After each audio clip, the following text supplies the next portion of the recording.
ഇന്ന് ചൂര കിട്ടിയായിരുന്നു. ചൂര കിട്ടിയാൽ പൊതുവേ ഞാൻ പൊരിക്കും അല്ലെങ്കിൽ കറി വെക്കും. ഞാനിന്ന് വിചാരിച്ചു തോരൻ വെക്കാമെന്ന്. ശരിക്കും ഇത് എൻ്റെ അമ്മയുടെ റെസിപ്പിയാണ് കേട്ടോ. അമ്മ അടിപൊളിയായിട്ട് ചൂര തോരൻ വെക്കും. അപ്പോൾ ഞാൻ വിചാരിച്ചു എന്തായാലും ഇന്ന് ചേട്ടന് ചൂര തോരൻ വെച്ച് കൊടുക്കാമെന്ന്.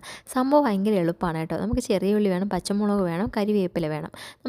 നമ്മൾ കടുവറുക്കത്തില്ലേ അതുപോലെ തന്നെ കടുവറുക്കണം. പിന്നെ ഈ ചെറിയ ഉള്ളി ഇടുന്നത് കുറച്ചുകൂടി ടേസ്റ്റ് എത്തും. വലിയ ഉള്ളി ആകുമ്പോൾ നമുക്ക് അത്രയും ടേസ്റ്റ് എത്തത്തില്ല. അതുകൊണ്ടാണ് ചെറിയ ഉള്ളി ഇടുന്നത്. ചെറിയ ഉള്ളി ഒരു 50% വേകുമ്പോഴത്തേക്കും നമ്മൾ വെച്ചിരിക്കുന്ന ഈ മീനിനെ ഇടണം. എന്നിട്ട് അതിൽ അല്പം ഉപ്പും മഞ്ഞൾപ്പൊടിയും കൂടി ഇട്ട് നല്ല മൂടി വെക്കണം. വേണമെങ്കിൽ നിങ്ങൾക്ക് കുറച്ച് വെള്ളം ഒഴിക്കാം കേട്ടോ.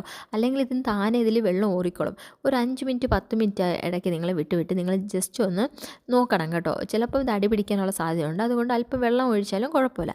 അത് കഴിഞ്ഞ് നമ്മൾ സാധാ തോരൻ ഉപയോഗിക്കത്തില്ലേ, തേങ്ങ, ജീരകം, വെളുത്തുള്ളി, അല്പം മുളക് പൊടി, മഞ്ഞൾപ്പൊടി ഇട്ടതുകൊണ്ട് ആണ് ഞാൻ മഞ്ഞൾപ്പൊടി ഇടാത്തത്.